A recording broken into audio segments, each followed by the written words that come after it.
Assalamualaikum warahmatullahi wabarakatuh. Alhamdulillahi rabbil alamin. Wassalatu wassalamu ala ashrafil anbiya'i wal mursalin Sayyidina Muhammadin wa ala alihi wa sahbihi ajma'in.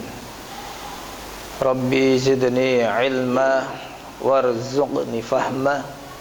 Rabbi shrah li sadri wa yassir li amri wahlul 'uqdatam min lisani yafqahu qawli. Allahumma ij'alna khalisatan wajhal karim. Allahumma ij'alna khalisatan wajhal karim. Allahumma ij'alna khalisatan wajhal karim. Amma ba'd. Para hadirin rahimakumullah, jamaah Masjid Nurul Hidayah yang dimuliakan oleh Allah. Alhamdulillah, pada pekan ini kita telah dihadiri tamu agung, yaitu bulan suci Ramadan. Mudah-mudahan kita diberikan kekuatan, diberikan keistiqomahan di dalam rangka menyambut bulan Ramadan, mendekatkan diri kepada Allah serta mencari ridhanya sampai Ramadan ini nanti berakhir. Dan kita berharap kepada Allah kita diberikan umur panjang serta diberikan kemampuan mengukir prestasi. Bulan Ramadan ini berbeda dengan bulan Ramadan sebelumnya. Yang kedua, salawat serta salam mudah-mudahan tetap terlimpahkan kepada junjungan Nabi besar Muhammad SAW. Mudah-mudahan kita semua kelak mendapat syafaat dari baginda Rasulullah SAW. Para hadirin rahimakumullah, bulan Ramadan itu salah satu bulan yang ada di kalender bulan atau tahun Hijriyah. Jikalau kita ditanya, bulan Agustus itu bulan yang keberapa dalam kalender Masehi? 8. Kalau bulan Ramadan, bulan yang keberapa? Bulan yang ke-9. Ini supaya kita mudah mengingat nih. Ramadan itu dalam susunan kalender Hijriyah urutannya adalah yang ke-9, Pak. Diingat-ingat ya. Ingat-ingat. 9. Di dalam kalender Hijriyah kita akan menemukan yang namanya Ashharul Hurum, bulan-bulan yang diagungkan, bulan-bulan yang dimuliakan. Bulan Ashharul Hurum itu ada 4, yaitu pada bulan Jumadil, di bulan Muharram, ya, Safar, Rabiul Awal, Rabiul Akhir, dan nanti ketemu di bulan Sya'ban. Ya, pada Muharram, Safar, Rabiul Awal, Rabiul Akhir, dan kemudian nanti bulan Sya'ban. Ya. Tetapi di Ashharul Hurum itu tidak memasukkan bulan suci Ramadan. Di mana di Ashharul Hurum itu diyakini bahwa seluruh amal ibadah itu dilipat gandakan oleh Allah pada bulan-bulan yang mulia ini. Oleh karena itu di kalangan orang-orang Arab, terutama di era jahiliyah, ketika tiba Asyhurul Hurum ini, ya, bulan-bulan yang dimuliakan ini, maka segala bentuk peperangan, segala bentuk pertikaian, segala bentuk konflik itu dihentikan. Karena mereka akan menghormati bulan yang dianggap sebagai bulan agung. Tetapi kemudian kenapa di dalam bulan ini, ya,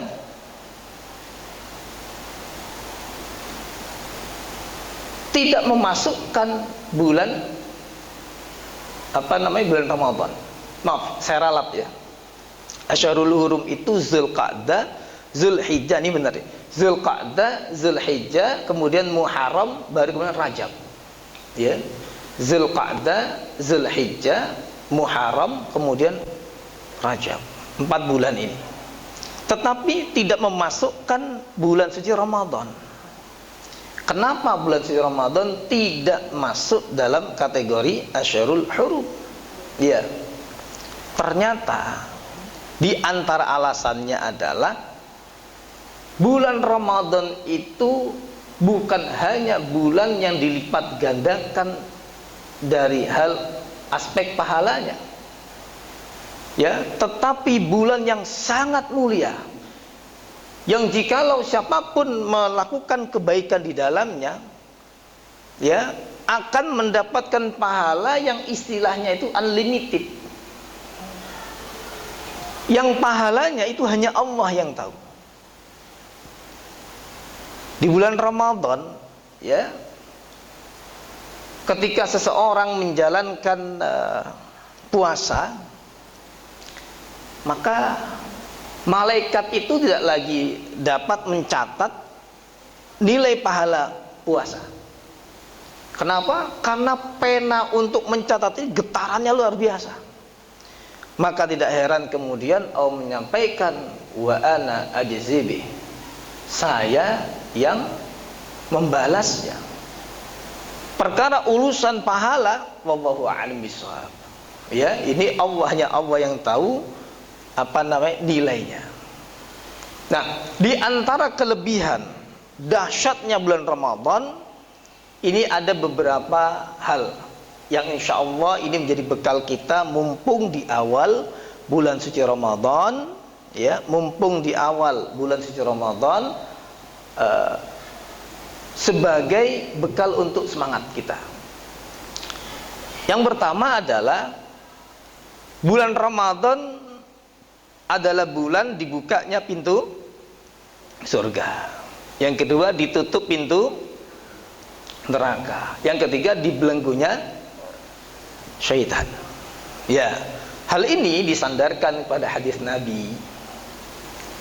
Qala Rasulullah sallallahu alaihi wasallam, "Idza jaa Ramadhan futihat abwabul jannah wa ghuliqat abwabun nar wa sulsilat asyayatin." Ketika datang bulan Ramadan, maka futihat abwabul jannah, dibuka oleh Allah. Pintu-pintu surga itu dibuka. Sehingga apa? Di bulan Ramadan ini umat Islam yang beriman kepada Allah memiliki semangat yang berbeda untuk mendekatkan diri pada Allah dibandingkan bulan-bulan yang lainnya. Contoh salat subuh hari ini berbeda dengan salat subuh sebulan yang lalu. Ya, mohon maaf ini. Contoh, salat jamaah tarawih tadi malam, ya, itu berbeda, ya, dengan salat isya di selain bulan suci Ramadan. Masih ramai enggak masjid sini? Hah? Masih ramai enggak Bapak Ibu sekalian? Oh, ramai. Buktinya apa? Gampang. Tenda itu masih dipasang. Iya kan? Saya tadi datang, ada tenda nih. Kan enggak mungkin ada tenda kemudian ada kematian di masjid. Pasti ini ada sesuatu yang berbeda. Apa? Dalam rangka menyambut bulan suci Ramadan. Ya. Sehingga Di bulan Ramadan ghirah untuk menghidupkan ibadah ini berbeda. Yang kedua adalah wa ghaliqat abwabun nar, ditutupnya pintu neraka. Sehingga karena dahsyatnya secara serempak umat Islam yang mukmin ini menjalankan ibadah kepada Allah, sehingga ini merangsek yang naik pintu neraka ini kemudian tertutup. Ya. Sehingga kita berharap dengan ibadah Ramadan yang kita lakukan ini ternyata memang berdampak nanti ketika yaumil akhirah. Apa dampaknya? Orang yang ahli puasa itu ya tidak akan pernah melihat jembatan Shiratal Mustaqim. Kenapa? Oleh Allah diberikan pintu khusus namanya Babur Rayyan.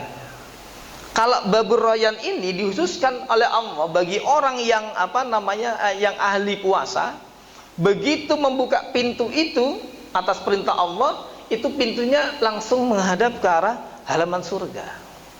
Makanya ahli saum ini, mereka ini terbebas daripada namanya api neraka. Maka ditutup. Sampai malaikat itu tanya, kamu kok bisa sampai ke halaman surga dengan cepat itu, kok bisa? Apakah kamu melihat Shiratal Mustaqim? Enggak. Apakah kamu tadi melihat pemandangan neraka? Enggak.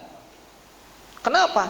Karena Allah memberikan khususiyah, kelebihan, pintu khusus namanya Babur Rayyan.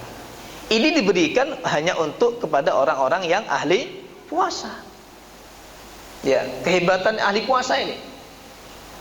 Kemudian yang ketiga ada wasulsilatis syayatin, terbelenggunya syaitan.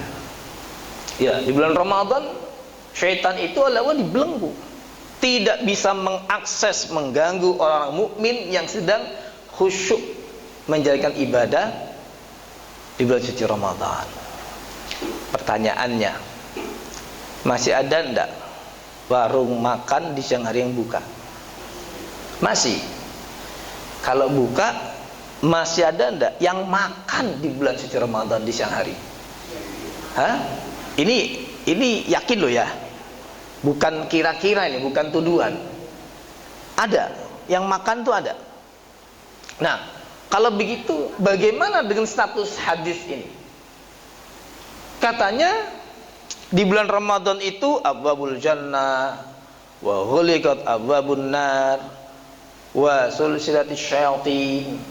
Tetapi ada orang, dia mengaku Islam, tetapi di bulan suci Ramadan masih makan di tempat umum.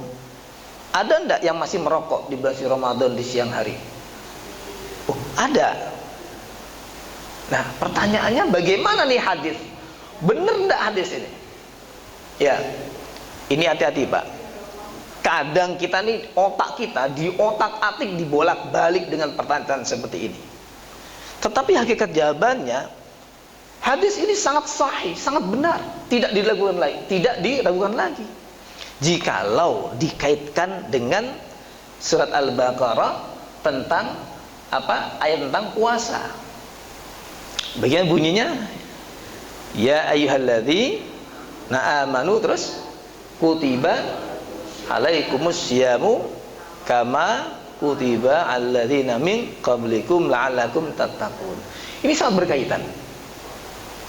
Coba perhatikan, ayat ini menyeru kepada siapa? Wahai orang-orang yang beriman. Artinya bahwa bulan Ramadan itu dikhususkan untuk orang yang beriman. Ya, orang beriman, orang yang memang ingin menjalankan ketakwaan kepada Allah secara totalitas. Sehingga orang yang beriman itu akan merasakan hadis ini. Orang beriman, dia merasa bahwa pintu surga itu dibuka selebar-lebarnya. Orang beriman ketika datang Ramadan akan merasakan pintu neraka ditutup serapat-rapatnya. Dan orang beriman tidak akan lagi mudah diganggu oleh namanya syaitan. Contoh pada pukul 1 siang, ya, bapak sekalian atau ibu sekalian diberikan suatu tawaran. Ini menarik, terutama bekal buat hari raya Idul Fitri. Jam 1 siang dikasih minum, ya, minum apa sukanya? Minum apa yang suka? Kopi. Ah, yang bapak ini kopi nih, ya. Ibu-ibu apa kira-kira? Air yang berkeringat itu loh, ya. Es teler kan berkeringat. Orang yang sedang puasa diberi penawaran, mau nggak minum ini? Saya kasih uang 10 juta. Di tengah bulan suci Ramadan, sedang menjalankan ibadah puasa, diminum nggak kira-kira? Diambil nggak tawaran itu kira-kira? Lumayan loh buat lebaran. Oke, ditambah 100 juta. 100 juga. Gimana? Deal? Ini tangan mau begini nih. Deal? Saya tambahkan 500 juta. Lumayan, 1 hari. Ya, buat lebaran 500 juta, naik pesawat setiap seminggu 7 hari bolak-balik naik pesawat itu 500 juta nggak habis itu. Hah? Gimana kira-kira? Ya. Kalau orang beriman pasti menjawab la, no, tidak. Tapi ada orang pura-pura beriman, Pak. Apa? Saya istikharah dulu ya, misalnya. Wah, ini bahaya ini. Ya, mengatasnamakan syariat Islam istikharah, ya. Dalam urusan yang wajib ada istikharah. Ini adalah wajib, tidak terbukti, Pak. Ya, ini ada sebuah konten yang kemudian untuk ngetes. Saya kebetulan nonton tadi malam itu. Dalam konten itu ada beberapa orang non muslim kemudian diberi penawaran, mau nggak kamu convert to Muslim, ya, masuk Islam, kemudian dia mendapatkan $10.000, bukan 1.000, $10.000, nggak tahu berapa rupiah itu. Mereka ketika mendapat penawaran itu, mereka mengatakan ideal, gitu ya. Saya sepakat. Mau mereka. Kemudian apa? Dibimbing baca syahadat. Ya. Tapi lokasinya di Amerika ini, Pak, bukan di Indonesia. Kalau di Indonesia bahwa alam, insyaallah enggak ya. Di Indonesia insyaallah enggak. Kemudian dicari juga golongan umat Islam. Kemudian diberikan penawaran, mau nggak kamu murtad, ya, stop from Muslim, ya, mengakhiri Islamnya. Kemudian mereka ini murtad, dibayar $10.000. Mutafak alaih 10 orang yang diberi pertanyaan itu, mereka mengatakan tidak. Bahkan ada berkomentar, jika kamu perlu kepala saya berikan kepada kamu, tetapi saya tetap dalam keadaan muslim. Ya, ini hebatnya orang Islam yang beriman tentunya. Ya, makanya ini berkaitan, Pak. Maka jangan heran, katanya Islam mudik paling awal, gitu kan? Tapi ya rajin ke mana? Sowan. Kayak saya punya motor, Pak. Saya punya motor khusus, makanya motor ini tidak pernah saya pakai. Ini kalau siang-siang diajak naik motor, itu kalau ada warteg itu belok, Pak. Disuruh ke kanan tidak bisa ini. Ya, apalagi masuk bangsa McD, apalagi takjil gratis. Itu maghribnya minta diawalkan, Pak. Bisa Kak request adzan maghrib jam berapa? Jam 4 misalnya. Ya, main motor ini disimpan, ya. Ini motor ini bahaya ini, ya. Karena suka belok sendiri ketika melewati warteg. Ya. Saya pernah kebetulan pernah tinggal di Kuala Lumpur, ya, selama 4 tahun. Saya punya pengalaman di Kuala Lumpur itu pelaksanaan hukum syariat itu ketat, Pak. Salah satunya adalah tidak boleh ada warung makan yang buka. Seandainya buka, orang Melayu tidak boleh dilayani. Orang Melayu. Saya pernah suatu waktu pulang kuliah, istri saya telepon, ini titip makanan buat anak-anak gitu. Akhirnya saya beloklah ke warung masakan India. Ya, saya beli beli ayam goreng gitu. Ketika saya duduk setengah jam, saya nggak dilayani, Pak. Saya duduk lama gitu. Kenapa nggak ada orang mendatangi saya? Kemudian saya panggil, itu hampir 15 menit atau setengah jam lah. Kemudian saya panggil pelayannya itu, saya nak order ayam goreng. Kata mereka, oh tak boleh cik, you tak boleh makan sini, you tak boleh order, kata dia begitu. Ya, saya bilang, saya beli buat anak-anak saya. Terus dia bilang, cik, saya bagi waktu you 5 menit katanya. Saya kasih waktu 5 menit. Setelah itu you pergi katanya. Kenapa? Ini kalau ada di BKL itu Satpol PP-nya orang Malaysia. Kalau ada di BKL, kita semua kena tangkap. Bukan hanya you yang beli, orang Melayu. Kami semua kena tangkap. Ini kena kosongkan katanya. Ini dikosongkan ini. Garis kuning itu. Disegel. Itu di Malaysia, Pak. Itu di Malaysia. Kalau di sini ada gitu? Hah? Alhamdulillah. Yang puasa harus menghormati yang tidak puasa. Ya. Tapi saya tidak ghibah loh ya. Saya ini hanya mengingatkan, hati-hati ya. Jangan sampai keimanan kita itu sebagai orang mukmin itu luntur. Ya. Maka jangan heran. Sekali lagi jangan heran kalau ternyata bulan Ramadan masih ada orang-orang yang tidak mampu untuk menyambut bulan Ramadan. Kenapa? Karena sudah jelas dalilnya. Itu soal Al-Baqarah ayat berapa ya? Ayat 80 berapa? 3 ya? Itu ayat. Nanti tolong dibuka. Jadi langsung diawali ya ayyuhalladzina amanu. Ya. Kenapa? Karena muaranya orang beriman yang menjalankan ketentuan Allah pasti la'allakum tattaqun. Muaranya supaya kita menjadi orang bertakwa. Orang bertakwa itu adalah orang yang takut kepada Allah. Jadi dalam kesehariannya merasa diawasi oleh Allah. Meskipun kita bersembunyi di dalam ruangan yang sepi, yang kosong, yang gelap sekalipun, untuk kemudian gak ada orang nih, ya kan? Gak ada yang melihat, gak ada CCTV, kesempatan untuk minum itu ada.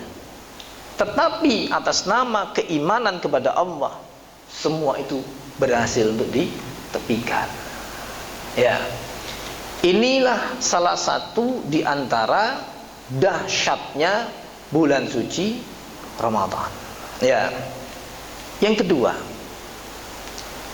kehebatan Ramadan jika dibandingkan dengan Asyurul Hurum, bulan Zulqa'dah, bulan Zulhijjah, kemudian apa? Muharram dan Rajab. Ya. Adalah bulan Ramadan itu adalah bulannya Al-Qur'an. Ya. Sebagaimana ditegaskan di dalam surah Al-Baqarah 185, Allah berfirman, "Syahrul Ramadanal ladzi unzila fil Qur'anu hudal linnasi wa bayyinatin minal huda wal furqan." Ya. Jadi bulan Ramadan itu adalah bulan di mana diturunkannya Al-Qur'an.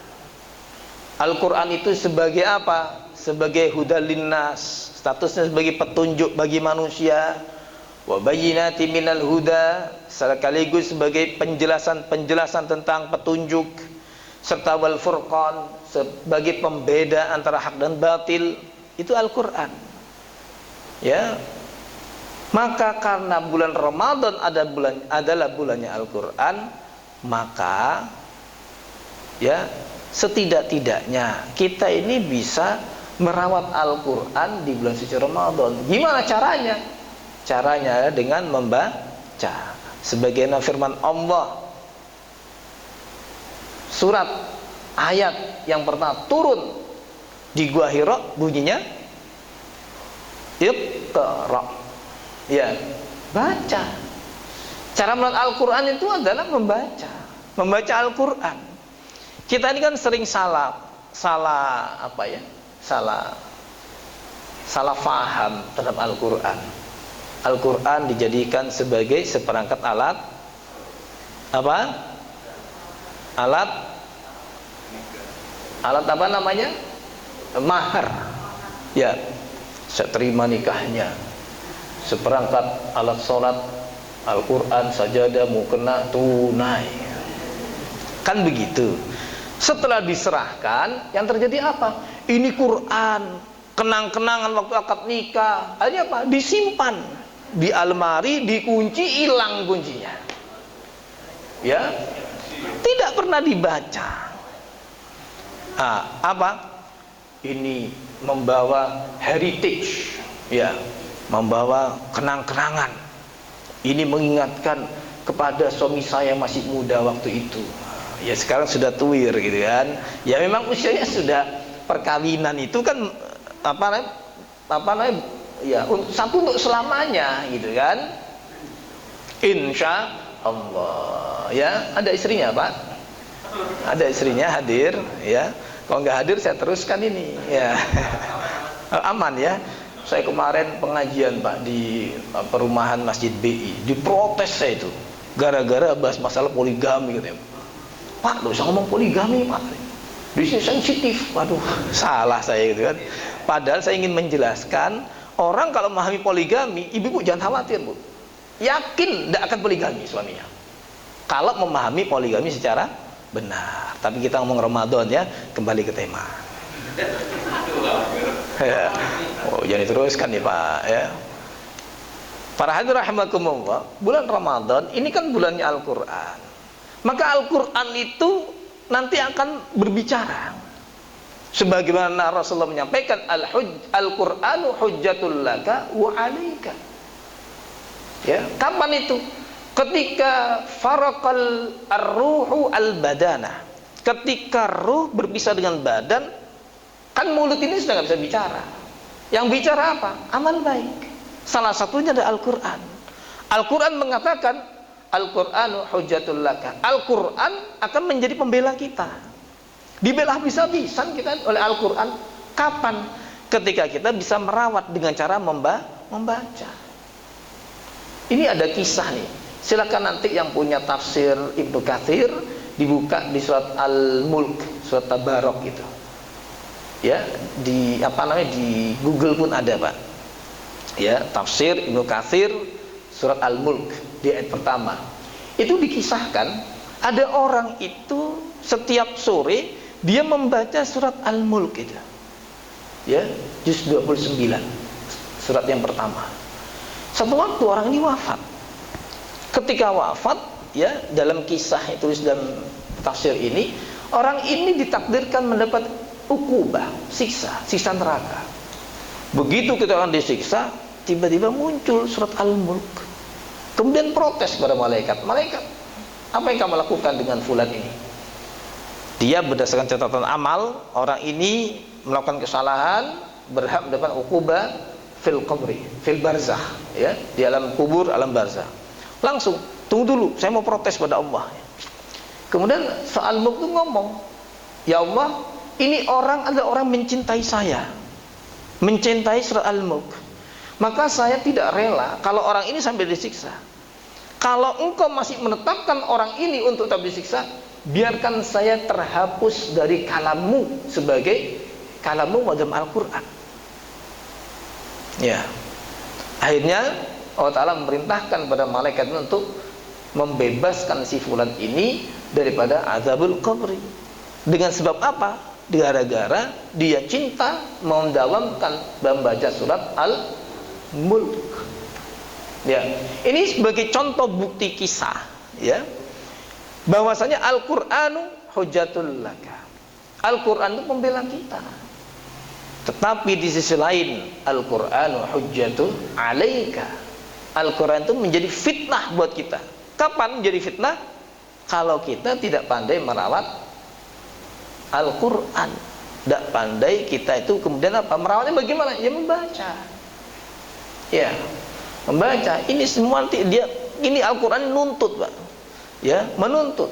Ini zaman ini kan kita diberikan banyak kemudahan ya. Kita sekarang ini ya cukup dengan membuka apa?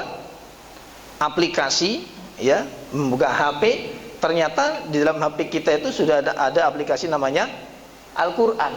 Contoh nih, saya bukakan aplikasinya. Saya tidak promosi, contoh aja ya. Contoh ini Pak, ada Al-Qur'an kan. Nah, ini bisa dibawa kemana saja nih. Ya, kapan saja masanya kita bisa bawa. Tapi jangan dibuka ketika di dalam kamar mandi atau tempat-tempat yang kotor. Ya. Nah, ini salah satu kemudahan, fasilitas yang kita dapatkan. Tetapi ingat, ketika ini HP sedang posisi membuka Al-Qur'an, maka HP ini statusnya sebagai Al-Qur'an. Artinya bahwa ketika membuka HP ini kita sudah dalam keadaan apa? Suci, wudu. Ya. Tetapi kalau saya tutup, maka yang terjadi adalah berubah jadi HP normal, bukan Al-Qur'an lagi. Ya. Jadi ketika posisi saya buka seperti ini kita tidak wudu pun tidak masalah. Ya. Tetapi ketika saya buka aplikasi Al-Qur'an, maka kita harus dalam keadaan berwudu. Gitu ya. Ini tolong difahamkan. Termasuk Bapak Ibu sekalian, di sini kan ada Yasin ya, Yasinan ada enggak? Tahlilan ada. Nah, kalau nanti Pak kita ini menghadiri acara tahlilan, tolong ikut kan dibagi buku Yasin ya. Buku Yasin itu Al-Qur'an bukan? Hah? Al-Qur'an bukan buku Yasin itu. Al-Qur'an.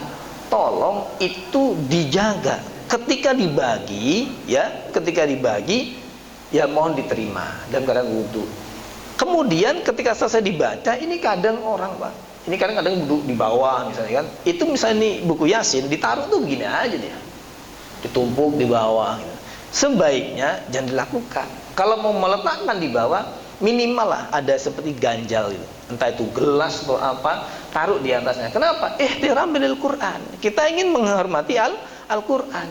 Ini bukan kertas biasa ya. Ini bukan buku biasa, ini Al-Qur'an ya.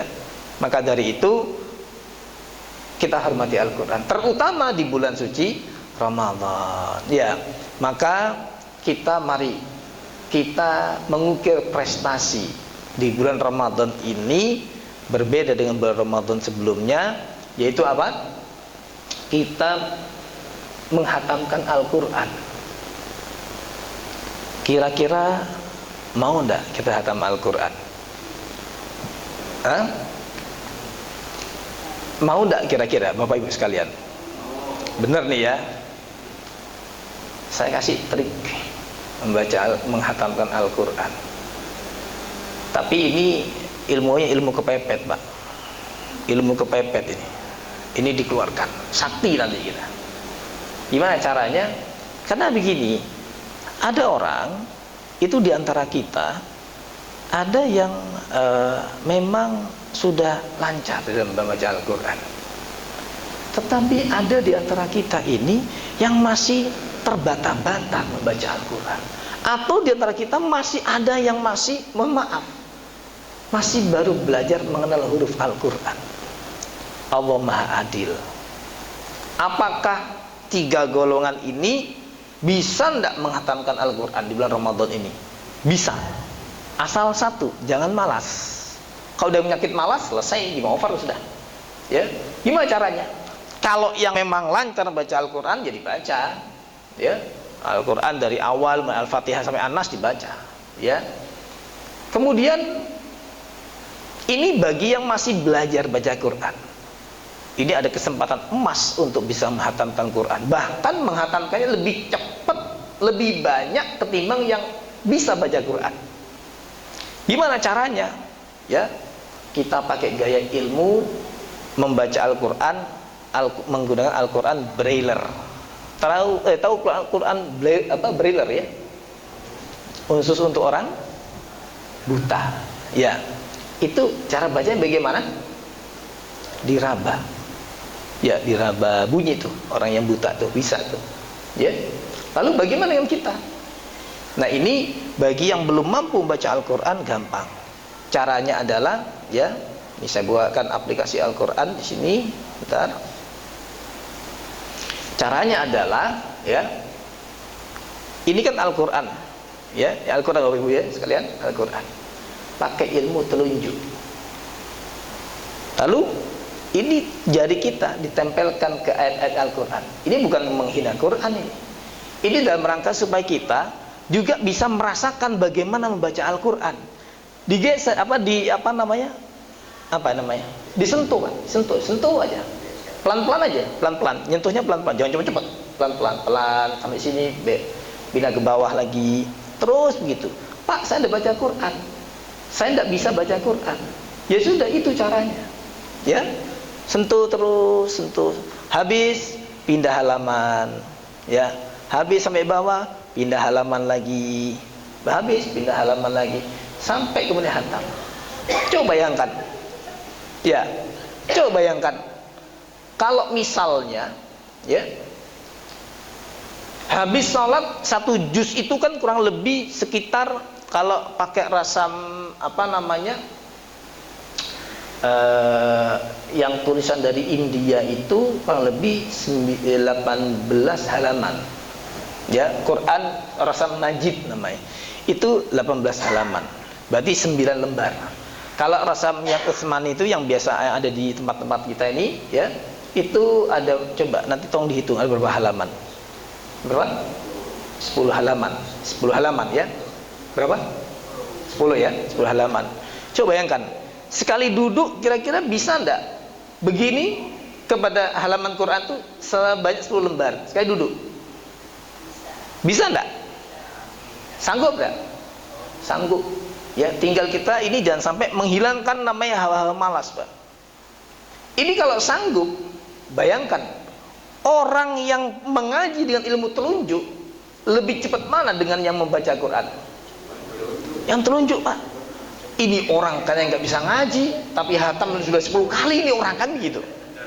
Ya, kita yang membaca Quran yang sudah pandai baca Quran, mati-matian kita. Sehari baru 5 juz ini. Wah, itu sudah campur masak sambil bawa Quran, ya kan?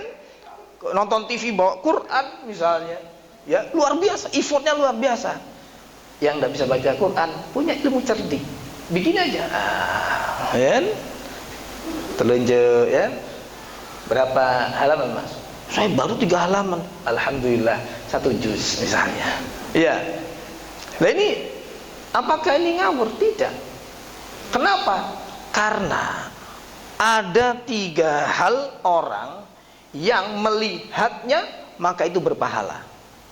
Satu adalah ketika melihat orang tua yang melahirkan kita, atau mertua kita, atau guru kita, itu berpahala.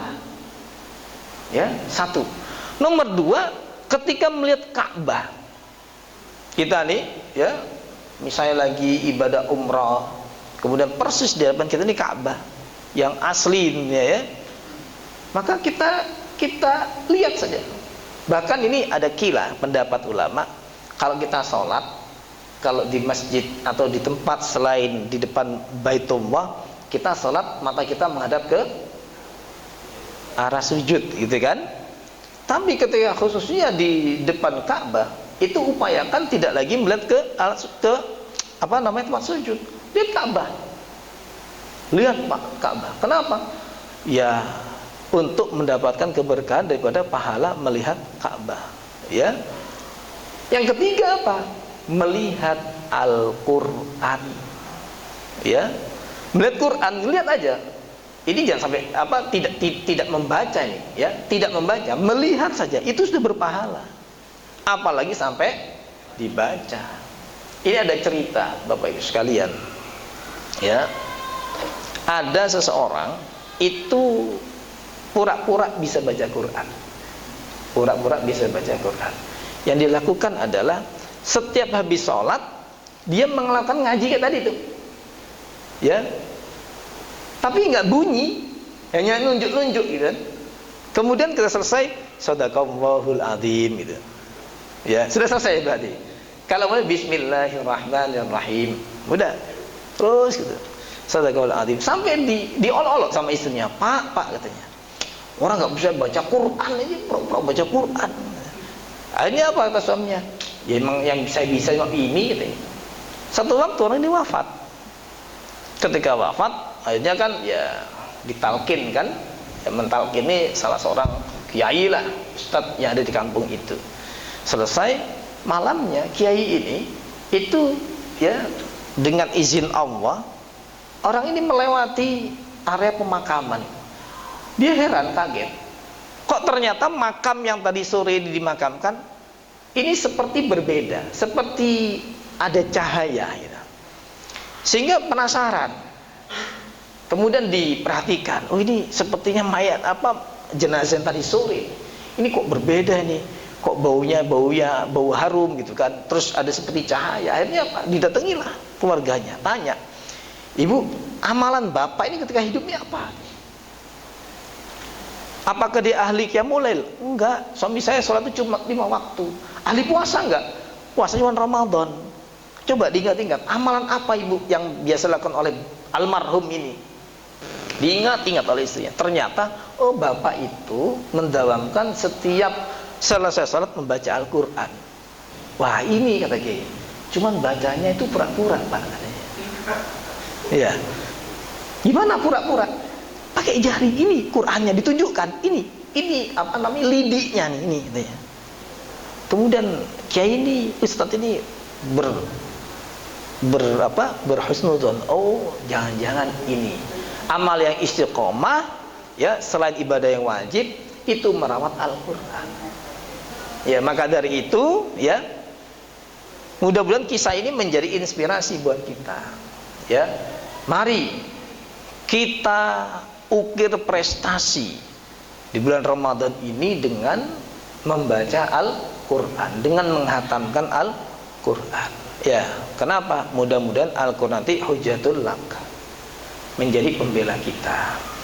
Para rahimahullah yang terakhir, ya, di bulan Ramadan ini Allah menyimpan namanya Lailatul Qadar. Ya, Lailatul Qadar ini membawa hadiah yang luar biasa. Saya rasa semua sudah paham, dan semuanya hanya saya mengulang bahwasanya nanti ada malam, di malam kalau orang Jawa nyebut likuran, ya, atau malam 20-an.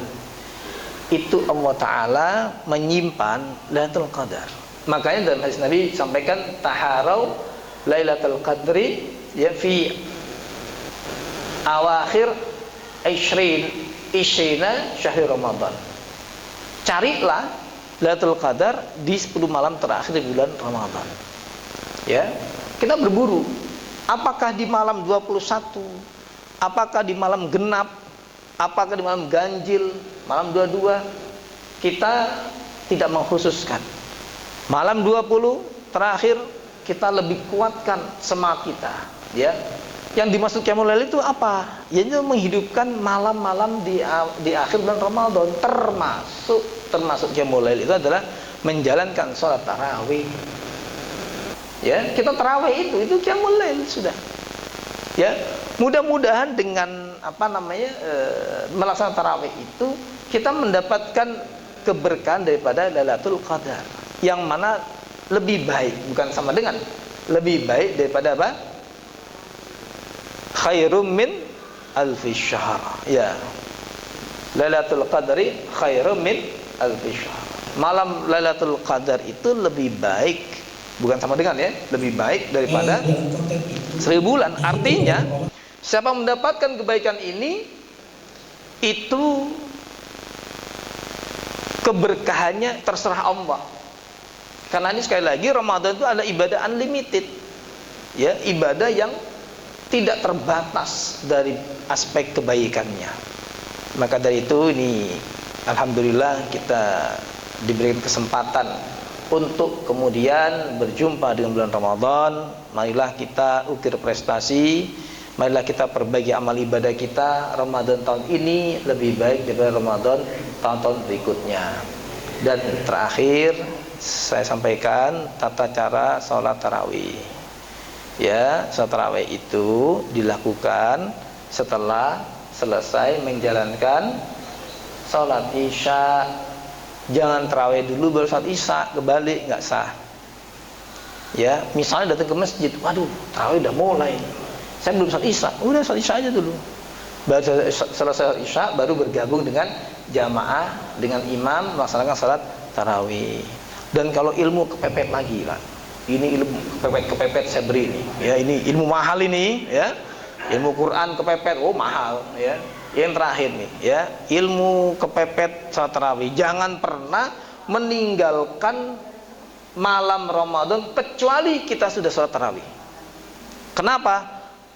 Nabi menyampaikan, man qama ramadhana imanan wa ihtisaban ghufir lahu ma taqaddam. Gitu kan? Kalimat pertama itu. Kalimat yang kedua, man shoma ramadhana imanan wa ihtisaban ghufir lahu ma taqaddam. Kalimatnya hampir sama, cuma bedanya mah qaf dengan shad. Kalau yang qaf maknanya siapa yang qiyamul lail. Yang shad man shoma, siapa yang puasa. Jadi antara puasa dan qiyamul lail ini satu kesatuan. Ya, jangan menganggap kan tarawih sunnah, Pak. Ya, justru ibadah sunnah itu bulan Ramadan dinaikkan derajat Allah menjadi wajib, seolah-olah wajib. Ya, konsekuensinya Ramadan penghapus dosa besar dan dosa kecil. Ini hebatnya Ramadan. Makanya oleh karena itu, supaya mendapat kenikmatan ini, jangan sampai kita itu melewatkan malam di bulan Ramadan kecuali sudah melaksanakan salat tarawih. Pak, saya mau tarawih 20 rakaat. Banyak, capek Pak. Misal ini, ya sudah dikasih penawaran, ambil yang 8 saja plus 3 witir. Masih isi khoro. Capek juga kita.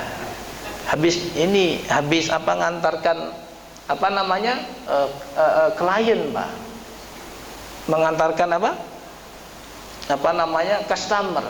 Habis subuh pulang mau maghrib, selesai isya pulang, capeknya naudzubillah. Lalu gimana? Ini lupa pepet ya, rahasia ya. Ini diantara kita aja, Pak. Caranya habis sholat isya, sholat tarawih 2 rakaat. Selesai sudah, tidur. Sah nggak? Sah. Boleh nggak? Boleh. Kenapa? Sholat tarawih itu tidak ada jumlah limitnya. Ya, Rasulullah ini kalau mau menampakkan di hadapan sahabat kan takut. Takut apa? Takut dianggap wajib. Makanya Rasulullah sholat tarawih itu hanya beberapa hari saja. Kamakila 2 atau 3 hari saja di Masjid Nabawi. Kemudian beliau sholat sendiri. Kenapa? Rasulullah khawatir ini jadi wajib. Ya, Sayyidina Umar itu kok tarawih 36 rakaat, Pak. Kenapa? Beliau berpikiran enak orang yang hidup di Mekah. Salat di Masjidil Haram pahalanya berlipat. Lah kami di Madinah tidak mendapatkan kenikmatan seperti hanya di Mekah. Makanya apa? Sayyidina Umar kok tarawih itu nambahin jumlah rakaat tarawih. Ada lagi sahabat lain kok tarawih itu 48 rakaat. Ya. Sayyidina Umar 36. Ini 48 rakaat. Kenapa? Saya nggak mau ketinggalan supaya mendapat pahala lebih banyak seperti yang ada di kota Mekah. Ya. Lah ini di masjid apa? Nurul Hidayah. Tarawih ini nawar. Mana? Kalau 20 ini nanti bola ini. Ya, ketinggalan kita. 8 aja. Ditawar lagi, Pak. Nanti kebulu ini nanti apalah gitu kan. Gimana kok 2? Ayolah sepakat kita misalnya ya. Itu ilmu kepepet, tapi digunakan sekali-sekali. Tidak boleh setiap hari ya. Karena hidup kita tidak setiap hari kepepet kita ini, gitu ya. Ini kok kepepet betul ya. Jangan sampai setiap malam kita tidur kemudian kecuali sudah melaksanakan salat tarawih ya. Jadi jangan sampai ini tarawih gaya masjid Yamaha, Pak. Selalu terdepan ya. Nanti lama-lama hari ini insya Allah masih aneh ya Ustaz ya. Masih masih rame penuh. Coba cek seminggu lagi. Rame terus ya. Alhamdulillah. Sampai seminggu, 2 minggu. 3 minggu, ya. Nah, ini tertawai mencurigakan ini, ya, ya, ya, masih penyisian biasalah, masih rame kan. Begitu nanti sudah masuk runner up, mulai kurang tuh, ya kan. Apalagi babak final, ya, tinggal 2 Pak pemainnya, antara Brazil dengan mana? Dengan Belanda, gitu kan. Antara imam dan makmum sama Bilal dirangkap jabatan, ya. Kan begitu. Yang adzannya dia, imamnya dia, Bilalnya dia, makmumnya 1 orang. Ya. Kenapa? Biasa, babak final. Nah, misalnya kan. Nah, ini hati-hati nih. Jangan sampai kita model seperti itu, ya. Istiqomah nih. Ya, dawamkan dalam hati, saya mau tarawih sampai titik penghabisan, darah penghabisan. Kapan itu? Sampai malam terakhir. Pak, ada mudik, istirahat di rest area, tarawih di rest area sambil mendinginkan mesin kendaraan, sambil anak-anak kita biar istirahat, lari-lari dulu, biarin aja mereka lari di masjid, tidak apa-apa, ya, supaya kita juga tenang. Habis tarawih jalan lagi menuju sampai tujuan, gitu ya. Wallahu a'lam bishawab. Mudah-mudahan bermanfaat, ya, menambah ilmu dan semangat kita di bulan suci Ramadan ini, ya, menambah ilmu. Demikian yang bisa saya sampaikan dengan segala keterbatasan ilmu yang saya miliki. Wallahu a'lam. Cukup? Tidak ada sarapan kan? Ya. Sarapan Quran. Ada orang begini, Pak. Kamu kalau ngajak, saya ini kalau malam ini sibuk. Saya habis maghrib tadarusan di masjid. Isya, selesai Isya saya tarawih. Habis tarawih saya kemudian balik tadarusan lagi. Kemudian malam saya qiyamul lail. Jadi kalau ngajak makan jangan malam lah. Ya, siang-siang aja lah enak. Saya nganggur kalau siang misalnya. Ya. Siang nganggur, ya. Iya, malaikat, timbuk malaikat, bahaya nanti kita nih kan. Ya, mudah-mudahan candaan ya. Mudah-mudahan semuanya semangat dan ikhlas meraih bintang, ya. Bintang berapa? 10 atau berapa di sisi Allah, sukses fitunya pada akhirat. Amin ya rabbal alamin. Wallahu a'lam bishawab. Alafu minkum. Wassalamualaikum warahmatullahi wabarakatuh.